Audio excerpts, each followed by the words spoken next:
are you guys in the season? Are you about done, probably, right? We are. This is this week and then part of next week. Maybe till next Tuesday, right? Yeah, I'm sure it'll today. Go further. So that must mean there's pretty big stuff for you two to be doing in the final episode. Yeah, he's got a great character this week. I mean, his character, I got to do a lot of fun stuff. He's been very angry. Why? Yeah. I forgot why, but because you've been annoying me. Yes. Oh, because there's so many people in the house, and just because, is this my life? Am I really gonna have all these people every day here in my grill? And it turns out it's yes. The answer is yes. Get used to it, pal. So how do you feel about your character now compared to the season 1, like, in terms of how you approached him? Well, the most changes that came with my character were in the first 3 or 4 episodes, because I was coming out of a bad marriage with Bobby, and having to start all over and deal with the fact that I'm not 20 or 30, or even maybe I was 40 at that time. Maybe I was faking the 40, but just trying to get back out in the world, and that was scary. And I was dating younger guys, and then it quickly became not about that. And I met my neighbor who was across the street, who I thought, which is this guy, and I thought he's really handsome, but he's such a dog. I could never be with a dog like that. But there was obviously, from the pilot. Wow, wow, wow. Yeah, we knew that character was brought in as a love interest to Jewel, so it took us a few episodes to get on that track. But pretty quickly we did, right? Yeah, I mean, I was really surprised, not just how fast the characters got together, but stayed. Mm-hmm. I mean, and really it's pretty genius if you look at the landscape of TV and how sort of cliche will they, won't they it's gotten. I mean, it's been a great classic storyline for a lot of shows and moonlighting and whatnot, but I mean, it's been done to death. And then this is pretty nice to have to explore the comedy of an actual relationship and not the almost relationship, so it's been fun. That's good. Courtney, you got to do that as well, have an actual on-screen relationship on Friends too. How do you feel like this compares to that, if it does at all? Friends? What is that? It's a show I was on. I'll show you later. I can bring you a DVD. No, familiar with it? No? Monica and Jules are completely different. They're both neurotic characters in their own way, but Jules is really game for anything. She's not so set in her ways. But this is a much more mature relationship. I mean, I shouldn't say that because they had a kid and stuff. Did they have twins or that Phoebe? I can't remember. Huh? Monica had twins. Oh, I had twins. Phoebe had the triplets, but they weren't. Okay, right. I can't remember what I shot last week on this show, so it's hard to remember that one. But this is a mature relationship, and they approach it maturely, but they're just really different people. Yeah. He's very dry and not game for everything, and she's game for everything. Yeah. So. Speaking of, I mean, obviously, audiences have gotten to see you grow as an actress and as a person, starting with Friends. But looking back, watching it, I think you look better even now than then. But looking back, you're just like, wow, I can't believe, I've been doing this. Does it ever look like a yearbook to you when you look back and be like? Yes, I mean, it's a very thick yearbook. I've been doing it a long time, and thank you for the compliment. But there is a peak here that's about to turn the corner. I'm really bummed about it. Why are you bummed? Well, it's just tough. But overall, I feel very fortunate and lucky and happy, and it's all good. But so Jules is now dealing with her son living in this place. So how is that working out for the character? I don't know. Say it again. So Travis is gonna live in. He lives away from home now. Away from home. Sorry. So, yeah. I thought you said I live here. I'm like, no. I clean this place up. That's hard for her at first, but he really is only 20 minutes away. Okay. But you would have thought it was the biggest deal ever. But Travis is her baby, so he's gonna always be as close as possible. And if not, like some episodes, we come up here and hang out. It's nice to have another set to open up the show. Oh, that's good. I have to admit that I'm a huge fan, so I actually came to one of the viewing parties. I Awesome. tweeted and sent in stuff to come, and so I was here, and I was here the day that you had to go meet and got your marching orders in front of everyone to figure out the day, which day you were gonna premiere. Can you talk a little bit about having, that extra role in this situation, that you did have to go to that meeting, that luckily we got to hear him sing, he got to stay and have fun. Oh, you sang? I think. I love that. He's such a good singer. One thing we don't know about Josh is that we learned over time, and I'll answer that question, but he is such a great mimic. Like, he's a great singer, but then he can imitate people. They've really written that in. It's my favorite thing. It makes me just adore him. But that was probably less about me being a producer. Well, I don't know. You know what? Having tea with Paul Lee was, that may have been more about me being an actor. I don't know what it was about, but yeah, it's nice to kind of wear a bunch of different hats on the show. I directed a few episodes, being involved in all the cuts and the casting and the different parts that I'm involved in. I love. I've been doing this a long time, so I need to feel like I'm making a mark as opposed to just coming to work and doing my job, because my opinion is too strong. It has to get out. I can't hold it back. So I'm glad that I would never do another show if I wasn't producing it. And how do you feel about premiering on Valentine's Day, actually?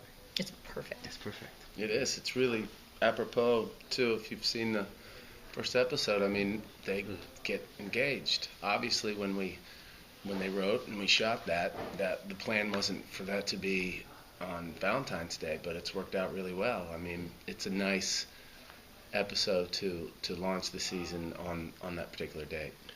Are you guys bummed at all that the promo department has kind of spoiled the proposal? The ads they're running. If it wasn't them, it would have been me. Because I've spoiled it all over the place. Bill kind of would tell me if I was in trouble, and I haven't heard anything, so I'm just going to go with it. It's kind of one of those things that, in a perfect world, it'd be great to surprise everyone with that, but it's marketing. It's what you do. It's like gives people a reason to watch too. It's like they want to see the proposal. Is that in some of the commercials? Yeah, I forget how they go, but basically they say the promo ends with the word proposal, and there's a very fast cut of you guys standing amid all the toilet paper and stuff. Ah, yes. We're kind of doing everything a little bit backwards. I mean, we name a show Cougar Town, then we take it back. Yeah. We can't take it back, but we try to take it back. So maybe we shouldn't have told, but maybe it's just a different way to do it. This is the relationship that happens fast, and then you work backwards. Mm-hmm. So maybe it'll work or not, and if not, I can't believe they did that. But we did get to hear about the fact that we do have a slight hiccup with Briga's character coming on. Oh god, you're like, what happened to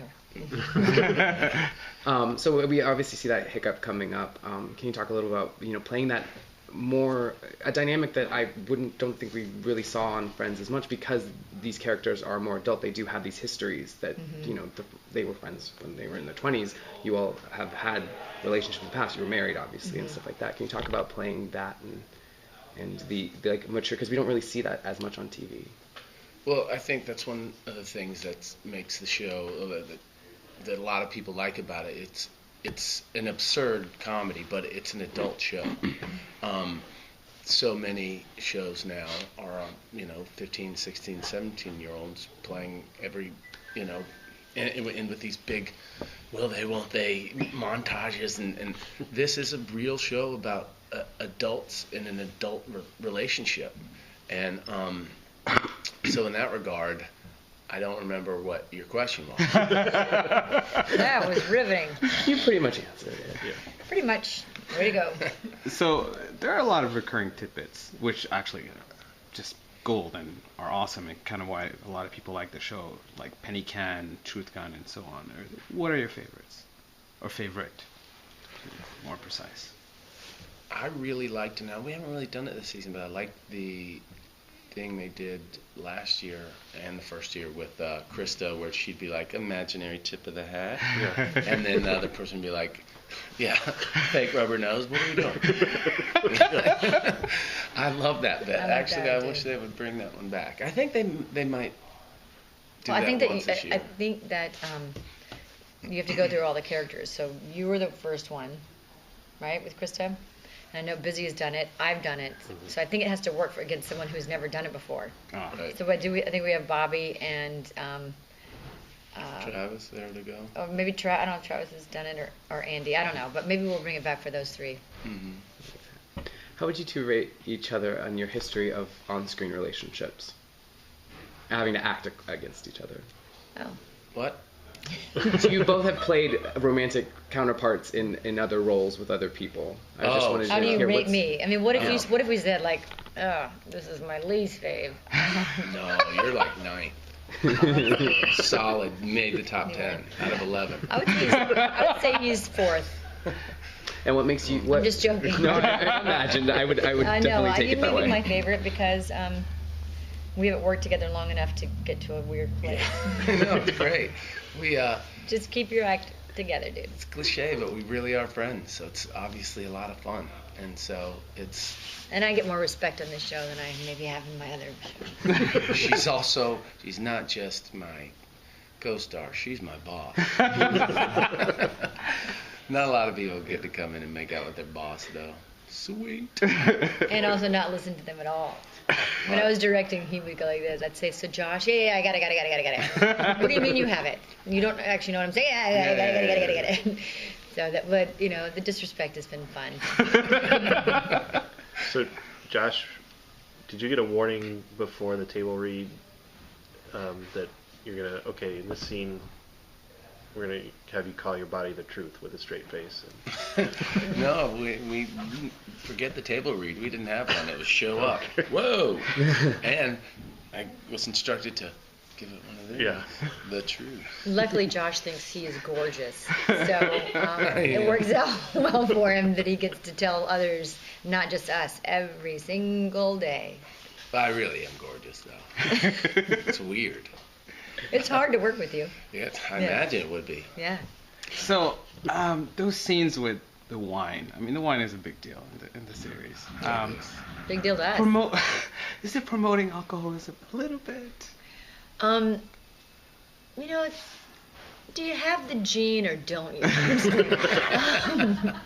I think it definitely promotes, you know, relaxing. Okay. And hopefully people will realize that we're not drinking real wine and we're just having fun and not to take it too seriously. But, I mean, if you're going to have that problem, you're going to have it with or without Cougar Town. My friends and I call it Wine Day. We get together every Wednesday and watch the show. Nice. I like it. We saw an episode where Jules tried to be sober, and that didn't work out so well. Yeah, Her no, friends she has a didn't problem. that. For sure. She's a That was one of my functioning favorite alcoholic. You mentioned in the morning song, you know, you take your pill. If Jules got pregnant, what would that do to the wine drinking on the show? Oh my gosh, what would it do to her aging body? Look at the wine. No, that'd be a bummer. I think that would, if I ever get pregnant on the show, that will be something we'll have to deal with because I don't know. She's got to weigh it out. No, I'm kidding. No, that would be hard. But you know, the love of the child. Well, And then after the first 3 months, you know, you should probably stick a sip or two. I think a glass of red, right? They say. I'm sorry, go ahead. Oh, speaking of kids, Krista's saying how great it is that it is a family-friendly set. Like, you know, that there's usually at least one kid around. Was that important to you, you know, having a young child and working? Oh, yeah. I mean, it's important to have... Yes, Coco comes down all the time. She has her little jobs on the set. She works with craft service. She works in the wardrobe department. She gets her hair and makeup done. She's kind of spent the last 2 years of her life down here. It's really essential, too, because, I mean, people might not realize, but, I mean, you are here every day. Minimum, I mean, a good day is if we have a 12-hour day, that's pretty good for us. We got out in decent time. So oftentimes 16, 17, 18-hour days, 5 days a week. She's got to come. The kids, you know, have to show up. It's like there's too much time spent here for them not to. So sorry. Go ahead. And the kid issue with Jules and Grayson seems to be kind of on the back burner at the start of the season, at least. Is that... That's come because back something around? is revealed that makes it in the back burner, but it may, who knows if one day it will rise again in a different way. But for now, But it is dealt with. it is dealt with. Okay. Last question. So, is Tom gonna join the group finally? I would say he's pretty much in the group. Is He's he? still on the outside. He's not moving in. He's He's still maybe in the allowed window? around the kitchen, you know, counter, but he's as good as in. He's as good as in? Yeah. Don't you think? Yeah, and we all unanimously love Bob Clendenin so much that it's great. He's so much fun to work with, and it's fun to keep his character at bay. That's a lot of jokes there, good jokes.